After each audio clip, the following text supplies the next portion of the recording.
Now, a objection that people feel like may come up a lot, which probably doesn't come up more than you think, but it can come up. And I will address it for you guys because I think it will make you a little bit more confident when making calls. And that is, why would we use you? You're not really that experienced. You've not been in the market for that long. You know, who are you? Maybe you're a one-man band, etc., etc., etc. You have to understand something here. What is the client actually worried about? And what are their reservations about, more importantly? I would address this in a way where, let's say Mark is speaking to me and it says, look, you know, Abu Musa, how long have you been in the industry? And is this something that you've been doing for a long time? I would put that question back on Mark, and I would say something like, look, Mark, let me understand this. Is experience the biggest issue for you, or is it something else? And are you worried about something? I would ask a question with a question, and more importantly, because I would want to get down to the actual problem. And the problem is never actually the problem that they initially say. You ever had a conversation with someone and they say, it's not you, it's me?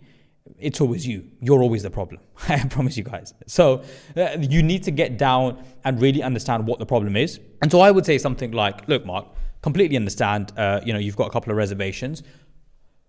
What is the actual problem? What is holding you back? Let me make sure that I'm addressing every single point as best as I possibly can. Now, I'll address the fact that I haven't been in the industry for long and it's only me and, we're not a huge company. I will address that. But is there something else? And is there an actual question behind why you're asking me this question? Let's be open here. Let's be transparent.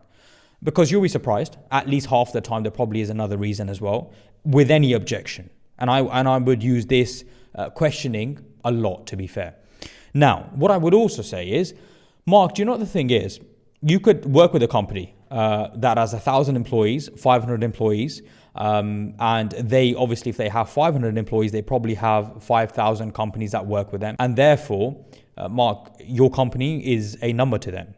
But your business is crucial to my business for it to survive, and we're starting off, which means, by the way, I can give you a lot of time, which not many people can give. Your company is very important to my business, and so I completely understand. You may feel like I've not been in the industry for long, and I've not been doing this for many years, but I have time on my side, and I am willing to put in the effort, which, by the way, not a lot of people are willing to do. So what you will get with me is a personal experience. I will put in the time. It will be one which is customizable to yourself, because again, I don't have to spread myself thin with tons and tons of other companies, which is exactly where mistakes happen. And so the point is this: you're making your weakness a strength, and never feel like a weakness is just a weakness. There's always strength behind it.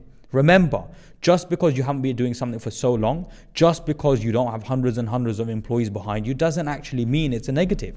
Actually, you are able to provide a service which is perfect for that individual, because you can give them time, you can pick up the phone in the evening, you can make things happen which another company can't do. You don't have that many processes. And so if you need to pull strings for this company, you will make it happen.